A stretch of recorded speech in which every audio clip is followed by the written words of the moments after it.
नमस्कार, आप देख रहे हैं द न्यूज़ इंडिया और मैं हूं आपके साथ आलोक शुक्ला। खबरों में आगे बढ़ने से पहले आइए हम आपको टीएनआई की एक्सक्लूसिव रिपोर्ट से रूबरू करवाते हैं। ये खबर है सीधे आसाम से, जहां की बैठालंगसो विधानसभा उपचुनाव में बीजेपी ने हिंदू कार्ड खेलने की पूरी कोशिश की है। गत 2 नवंबर को बैठालंगसो विधानसभा के उपचुनाव में भाजपा के उम्मीदवार डोमन सिंह रोंगपी ने मुख्यमंत्री सर्बानंद सोनोवाल तथा मंत्री डॉक्टर हेमंत विश्व शर्मा की मौजूदगी में हमरेन में अपना नामांकन दाखिल किया था। और आपको बताएं कि नामांकन के ही दौरान हमरेन शहर में भाजपा की तरफ से आयोजित एक चुनावी सभा में आम लोगों को संबोधित करते हुए कार्बी आंगलोंग स्वायत्त शासित परिषद के मुख्य कार्यवाहक सदस्य श्री तुलीराम रोंघंग ने मुस्लिम संप्रदाय के खिलाफ जहर उगला है।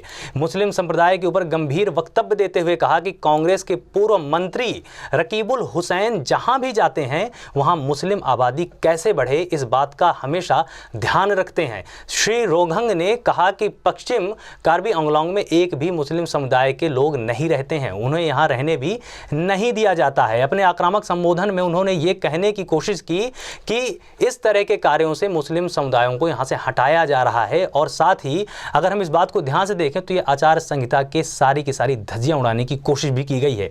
इन्होंने आचार संहिता के नियमों को तोड़ते हुए असम के मुख्यमंत्री के समक्ष ही पूर्व मंत्री रकीबुल हुसैन के ऊपर गंभीर सांप्रदायिक आरोप लगाए कि रकीबुल हुसैन कार्बी आंगलोंग को पाकिस्तान बना देना चाहते हैं। और ये कोई छोटा बयान नहीं है। भारत के अंदर पाकिस्तान की बात करना, वो भी चुनाव के मौके पे, ये आचार संहिता का पूरी तरह से उल्लंघन है। इसीलिए वे पश्चिम कार्बी आंगलोंग में बार बार दौरे पर आ रहे हैं। उल्लेखनीय है कि हिंदू बंगाली के मामले में पहले से ही घिरी हुई भाजपा ने अपने नेता के द्वारा उक्त सांप्रदायिक संबोधन की वजह से सख्ते में आ गई है। स्थानीय खिरनी इलाके के वर्षों से स्थायी रूप से वासी रहे सैकड़ों मुस्लिम परिवारों में भाजपा नेता द्वारा एक सार्वजनिक सभा में इस प्रकार के सांप्रदायिक संबोधन को लेकर काफ़ी नाराजगी व्याप्त है। हम आपको बता दें कि द न्यूज़ इंडिया के सूत्र के मुताबिक यहाँ पर यह खबर आई है कि ये बयान पूरी तरह से गलत है और वहाँ पर 2 मस्जिदें भी हैं और वहाँ पर पर्याप्त मुस्लिम आबादी है। तो इस तरह का बयान देने की कोशिश करने का सीधा सा मतलब है कि किसी न किसी तरह से वहाँ पर हिंदू कार्ड खेलने की कोशिश की जा रही है।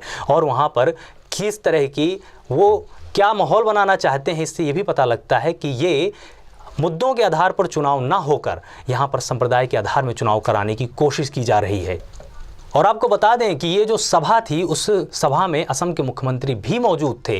मौजूदगी के दौरान कही गई सांप्रदायिक संबोधन के ऊपर मुख्यमंत्री द्वारा चुप्पी साधे रहने की वजह से भी मामले की गंभीरता और बढ़ जाती है। देखना गौरतलब होगा कि चुनाव आयोग की तरफ से इस पर क्या कार्रवाई होती है, क्योंकि भाजपा शासित सत्ता पक्ष द्वारा सरकारी तंत्र का उपचुनाव के द्वारा इस तरह का दुरुपयोग करने की संभावना भी बनी हुई है और इससे लोकतंत्र के ऊपर एक गहरा और गंभीर खतरा भी मंडरा रहा है।